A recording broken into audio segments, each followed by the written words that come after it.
She said, "He crashed at my place because he was drunk. Don't be jealous." I said, "I trust you." Then I opened my laptop and played her security camera footage. She started screaming before I even hit play. Ever set up security cameras for your girlfriend only to have them end your relationship? No? Just me? Let me tell you how installing a Ring doorbell and a couple of Blink cameras led to the most dramatic breakup of my life.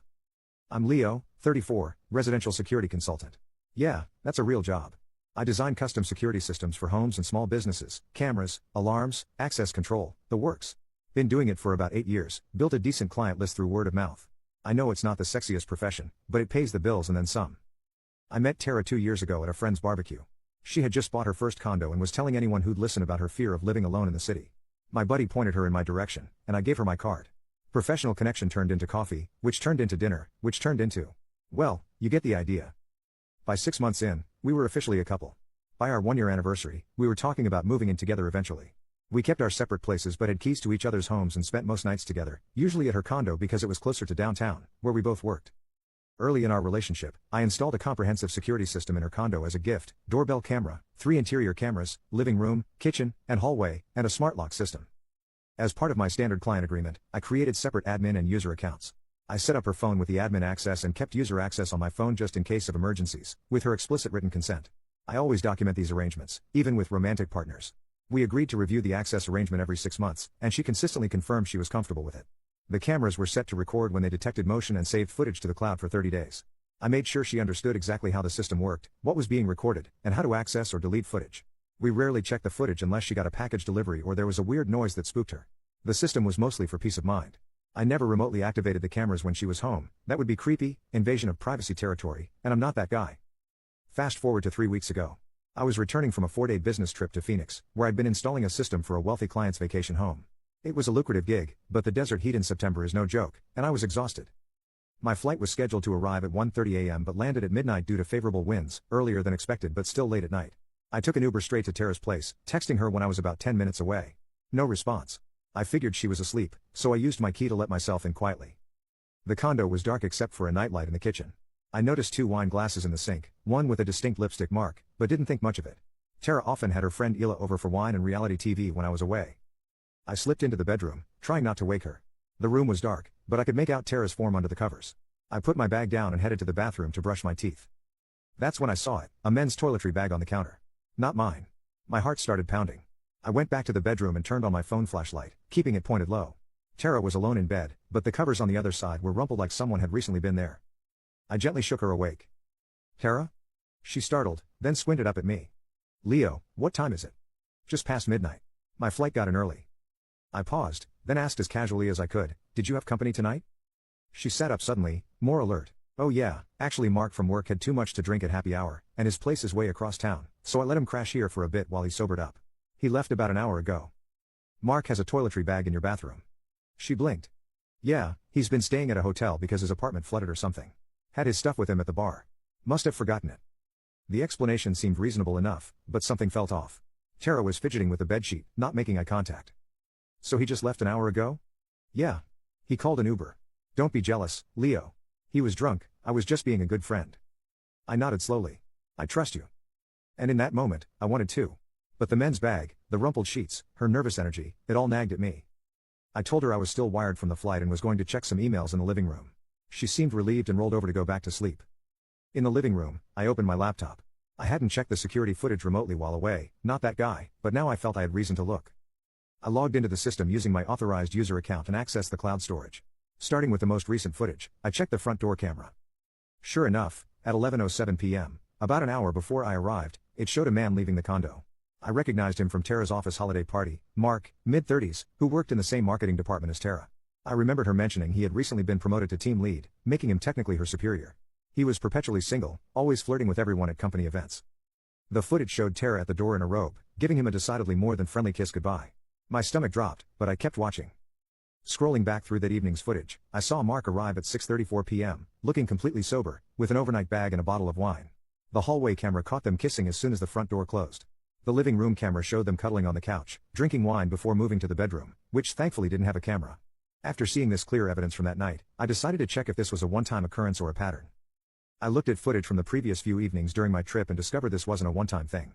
Mark had been to the condo at least 4 times while I was away, including staying the entire night twice. I sat there for a long time, footage paused on an image of them embracing by the front door, trying to decide what to do, confront her now, wait until morning, pack up and leave? Finally, I decided on a different approach. I went back to the bedroom, turned on the light, and gently shook Tara awake again. Sorry to keep bothering you, but can we talk for a minute? It's important. You can click on share and more to see if there is a part 2. Final update, she said, he crashed at my place because he was drunk. Don't be jealous. I said, I trust you. Then I opened my laptop and played her security camera footage. She started screaming before I even hit play. Part 2. She groaned but sat up. What is it? This Mark situation is bothering me a bit. I just need some reassurance. She immediately went on the defensive. I told you he was just crashing here because he was drunk. Don't be jealous. Nothing happened. I believe you, I lied. But humor me, you said he just left an hour ago, right? Around 11 o'clock? Yes, that's what I said. Her voice had an edge to it now. And he was just here tonight? No other times this week? She crossed her arms. Yes, Leo, just tonight. What is this, an interrogation? I nodded, then said, let me get my laptop. I want to show you something. The color drained from her face. What are you talking about? Just wait here. I retrieved my laptop from the living room and brought it back to the bedroom. As I sat on the edge of the bed and opened it, Tara's breathing became shallow. Leo, what are you doing? I pulled up the security camera interface but didn't play any footage yet. Just seeing the thumbnails of the recorded videos on the screen was enough. She started screaming before I even hit play. You've been spying on me? What is wrong with you? That's a complete invasion of privacy. I wasn't spying, I said calmly. I never checked the cameras while I was away. I only looked tonight because something felt off when I got home. Those cameras were for security, not for keeping tabs on me. She was out of bed now, pacing in her pajamas. You were right.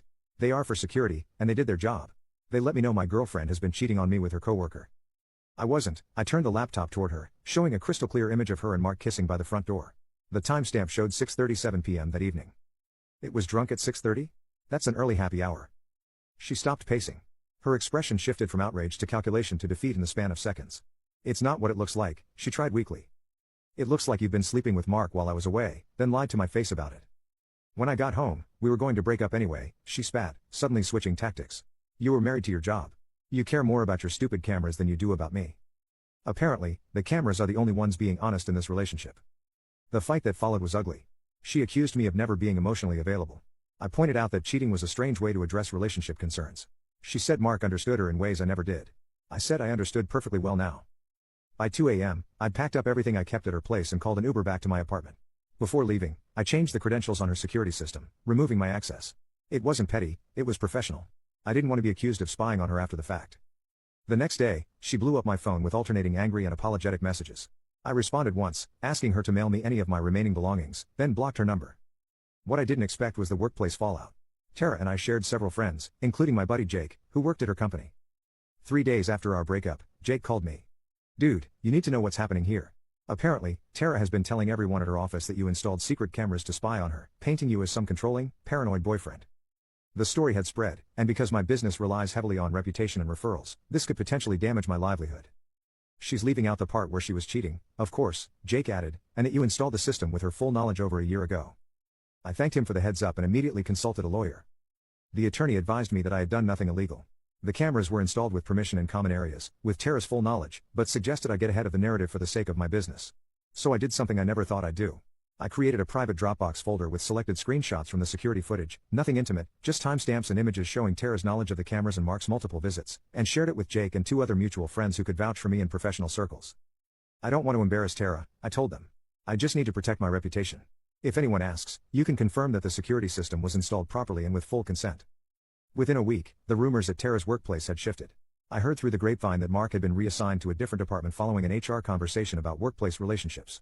Tara stopped badmouthing me, at least publicly. About a month after our breakup, I ran into Ela, Tara's friend, at a coffee shop. I tried to do the polite nod and keep walking, but she called me over. For what it's worth, she said, I told Tara she was making a huge mistake, both with Mark and with how she handled things with you. Thanks, I guess. She wasn't always like this, Ela continued. The lying, I mean. It started small, white lies to avoid conflict, then bigger ones when she didn't want to deal with problems. I shrugged. Not my problem anymore. No, it's not, she agreed. But I thought you should know that not everyone believed her stories about you. As I was about to leave, Ela asked, do you mind some unsolicited advice from someone who's been on both sides of this? Sure, why not? Keep the security system access separate next time, she said with a small smile, and maybe avoid dating clients. I had to laugh at that. Already implemented both policies. It's been 6 months now. My business is doing well. The potential reputation damage never really materialized. Thankfully, I'm dating casually but taking it slow, and yes, I've updated my client contracts to include clearer language about privacy expectations and system access. The irony isn't lost on me that the security system I installed to protect Tara ended up protecting me instead, from continuing a relationship with someone who could lie so effortlessly to my face. Sometimes security isn't just about keeping bad people out. It's about revealing who people really are when they think no one is watching. And as for my access to client security systems, it's now strictly limited to the installation phase, after which credentials are changed and control is fully transferred. It's better for everyone that way because while I'm in the business of security, the most valuable thing I've learned to safeguard is trust, and once that's broken, no camera system in the world can help you get it back.